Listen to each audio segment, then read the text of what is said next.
বড় ঘোষণা করল কেন্দ্র সরকার। ফ্রি রেশন বন্ধ।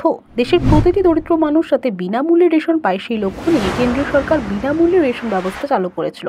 প্রকল্প চালু করেছে কেন্দ্র সরকার, কিন্তু মাঝে এই প্রকল্প নিয়ে এক গুজব রটেছিল, যেখানে বলা হয়েছিল খুব শীঘ্রই নাকি বন্ধ করে দেওয়া হবে কেন্দ্রের রেশন ব্যবস্থা। তবে আজ কেন্দ্রের পূর্ণাঙ্গ বাজেট অধিবেশনে এই রেশন ব্যবস্থা নিয়ে বড় আপডেট দিল কেন্দ্রীয় অর্থমন্ত্রী। 2020 সালে করোনার সময় চালু করা হয়েছিল কেন্দ্রের এই প্রকল্প।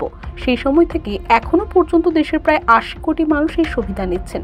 উদ্দেশ্য ছিল একটাই, যাতে কঠিন পরিস্থিতিতে দেশের কাউকেই না খেয়ে দিন কাটাতে হয়। চলতি বছর লোকসভা নির্বাচনের আগে কেন্দ্রীয় সরকার এই ফ্রি রেশনকে কেন্দ্র করে জনসভা গড়ে তুলেছিল দফায় দফায়। প্রতিশ্রুতি দেওয়া হয়েছিল প্রকল্পের সুবিধা আরও বাড়ানো হবে। আর সেই প্রতিশ্রুতিকে মাথায় রেখে বা চলতি বছরে কেন্দ্রীয় পূর্ণাঙ্গ বাজেট পেশ করল সীতারামন।